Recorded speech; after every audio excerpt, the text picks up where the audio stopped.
ca kanam tuuti dinañ ànd ak jaaral li nga xam ni rek moom moo ñu ko indil mu nekk Actunet moom waaju boobu noonu ci biir côté bi ci ruq bi góor gi ci ruq boobu bokkut ak góor gi ci ruq mu baax mu sell mais góor gi ci ruq bu verte bi am couleur yi moom mooy dikkal ñun ci li nga xam ni mooy revêtir waaye loolu nag ca jeexatalu émission ba lay daal di doon laataa loolu dinañ ñëw génn ci point du jour suma waa ji te doon nga may xool xam naa ne dag maa fa soxna Jaara maa ngi lay nuyu di la ziar. maa ngi lay fay xam naa yaa ak Matar moom li leen di boole man war naa koo xam. parce que moo may tooñ maa ngi lay nuyu bu baax di nuyu Matar di nuyu nos fidèles internautes yi nga xamante ne ñoom itam saa su waxtu wi jotee du lundi au vendredi dañuy bàyyi witte yëpp duñu wéttalikoo ci plateau bu mag bi la di GP Matinal l'émission qui vous procure le max d'énergie afin que ngeen mën a passer une très bonne journée remplie d'humour et d'humeur waaye it remplie d'informations xam naa tout à l'heure ma ñëw ak yéen rek ci les actualités du net. les actualités du net ca kanam tuuti lay daal di doon moom soxna Diarra moo ñu koy daal di defal comme ni mu ko waxee rek dañuy xëy ànd ak yéen ci les informations mu ci mënti nekk ci xët yi wala point du jour yi am solo ñu daal di ciy dikk ak yéen du ngeen def mbaa yeewu ngeen ci jàmm ñu yeewu ree lépp am rek ñu daal di koy sante suñu borom ma daal di koy nuyu moom Diop ma jëf Fari Mbaaco Matar Baye Diop noo def xanaa nag war ngaa mën a jënd glace man jënd naa glace drapeau de la paix laa woote jënd naa ko tey plateau bi yëpp du ma xuloo ak yow parce que ni nga ma taggee noonu xam naa bu ñu wàccee dinaa la may 100 francs d'accord ci kàttanu yàlla loo may 100 francs nga mottalee sa tabaski d'accord kii wéevaate ay 5 francs nag billaahi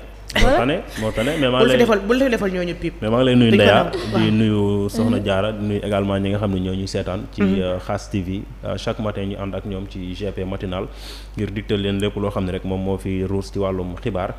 donc ma bàyyi la nga daal di déclencher waat affaire yi bu ko defee nga joxe feu vert bi ñu dugg ci ma bàyyi ñoom ñu burlewaat ñu tourné li nga xam ne moom mooy faram-fàcce gi muy faram-fàcce te yaa ñuy faram-fàcceel sax nag ci suba gi faram-fàcceel ñu bu ñuy jeexal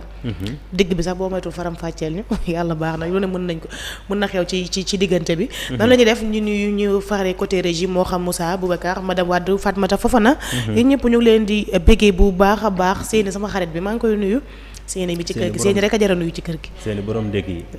moom dafa efficace te moom daf ko seeni dafa baax moom daf ko def Pape Sène sax tey dama koy nuyu sama xarit la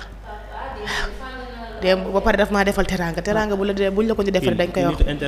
xaadi tamit maa ngi koy nuyu kër gi daal keet laa xam ne yàlla tere du ma ko nuyu Massamba ak Matar moom loolu leen fu leen seen ngelaw nag yóbbu rek nañ daal di dem tey dañuy waxtaanee point du jour bi Massamba Mbéri Ndaw beñe mu ngi noonu dañuy waxtaanee ci point du jour bi lu am solo mu nekk kaddu yi nga xam ni ñuy jéegoon ci baat bi ni mu mel nag mënul ñàkk moom borom réew mi démb daldi na ko yëkkati ci li nga xam ne mooy conseil des ministres ba dafa amoon mu am ay points yoo xam ne rek xam naa ne Matar di nga ñu koy introduire su ko defee ñu mën ko partager ak ñi nga xam ne ñoom ñoo ñuy seetaan ci biir Xaas TV.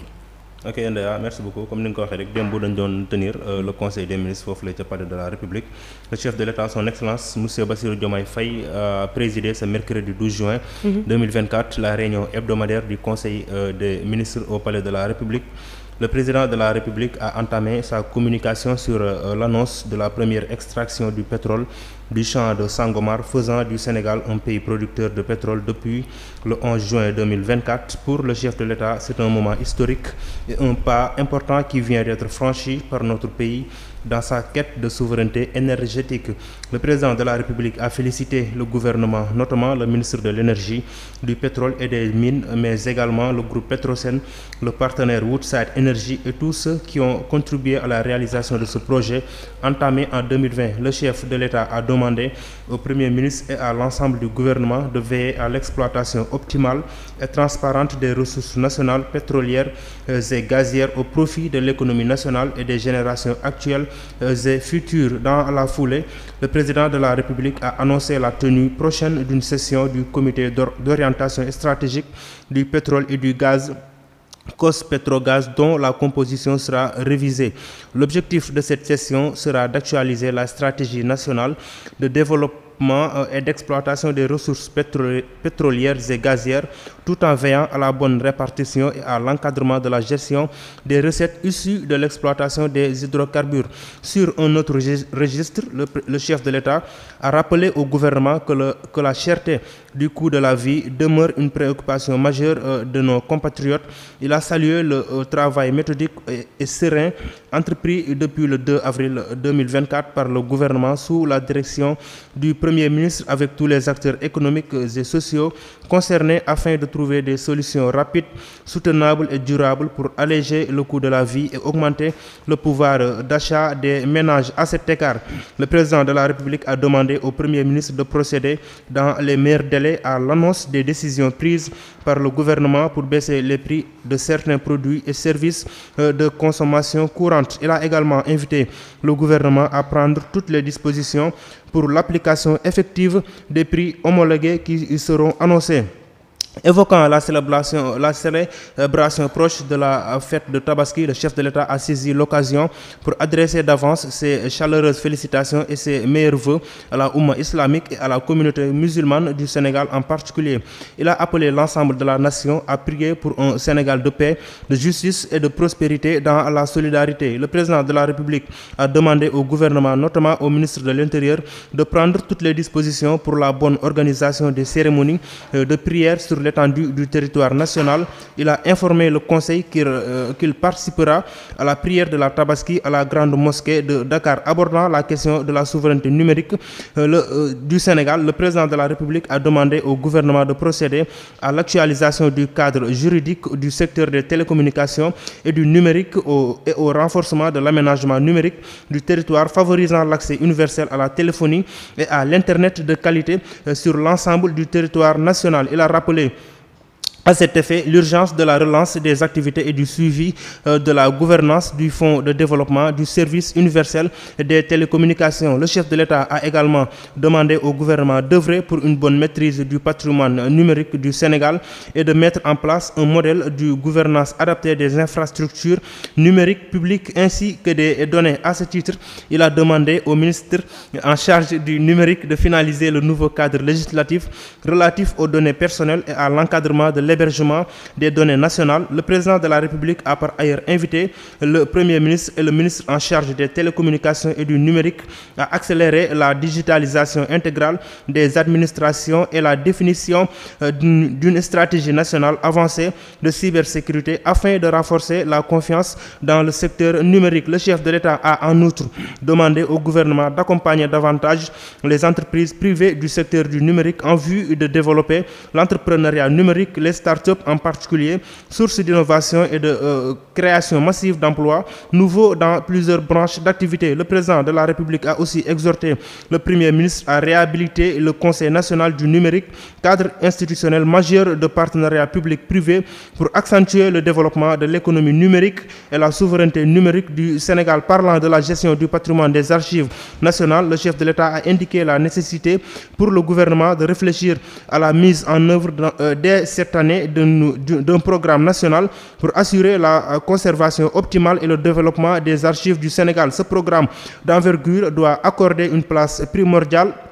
à l'édification d'une bibliothèque nationale, des bibliothèques régionales et départementales, de même qu'au recrutement maîtrisé d'archivistes et documentalistes professionnels dans les ministères et autres entités publiques et parapubliques. À l'entame de sa communication, le Premier ministre est revenu sur la nouvelle ère qui s'ouvre pour le Sénégal avec l'extraction des premiers barils du champ pétrolier de Sangomar. À cet égard, il a rappelé que conformément aux dispositions de la Constitution du Sénégal, les ressources naturelles appartiennent au peuple et doivent être utilisées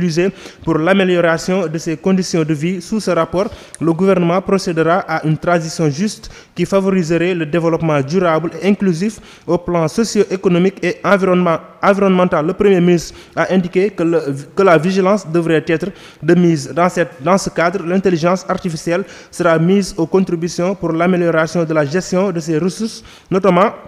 en matière de surveillance quantitative, de sécurisation de la production et de prévention des risques environnementaux. Abordant les mesures de baisse du coût de la vie, le Premier ministre a présenté au Conseil les résultats des concertations organisées avec l'ensemble des parties prenantes dans l'objectif de soulager le budget des ménages les plus défavorisés tout en veillant à la soutenabilité budgétaire. Ces mesures qui portent sur certaines denrées de première nécessité, des produits et services de grande consommation et la facilitation de l'accès au logement seront rendues publiques public ce jeudi 13 juin 2024. Pour clore sa communication, le Premier ministre a fait part de la programmation de la première réunion du comité interministériel sur la prévention et la sécurité routière ainsi que de la tenue des réunions préparatoires des conseils interministériels consacrés respectivement à la situation des projets hydrauliques et aux infrastructures portuaires et maritimes. Donc loolu moo doon communiqué bi nga xam ne le président Bassirou Diomaye Faye daal dina ko def démb ak le premier ministre Ousmane Sonko comme ni nga ko gisee bi muy commencé le président dafa ñëw ci mbirum pétrole bi. Matar ma laaj la daal nit ñi ci war a doxale waaw. dinañ ci waxtaan loolu. ayca ma takk samay gille. ndax ma mën laa gis. ndax nga mën a gis bu baax xanaa. mën a waxtaan ak Matar. soo jàkkaarloog Matar fa ngay takk say verre. non damay charmer. Matar. bi ngay jàng école xanaa yow lii rek nga doon def. bi may jàng école. non liir bi baax na si daa bëgg ñu xam lépp si communiqué damay laajte rek na ma tontu il faut nga tontu ma lu leer bi ngay jàng école la doon def liir kese nga doon jàng. ndax liir kese la doon jàng. waaw mais école mënoo ko def sans nga liir. non dama ne yow ba xam école spéciale liir rek lañ la fa teg yow. maanaam yaa laakoon liir seen classe. mais xam nga y a des sénégalais yoo xam ne yëg nga ne Sénégal ba mu dajee y a des sénégalais yoo xam ne ñoom le continue moom moo leen intéressé. donc il faut ñu xam lan moo nekk ci biir communiqué bi. Boy Diop mu expliqué ñu affaire bi rek. voilà donc comme ni ngeen ko déggee le président dafa addu bi muy commencé wax ci mbiru pétrole.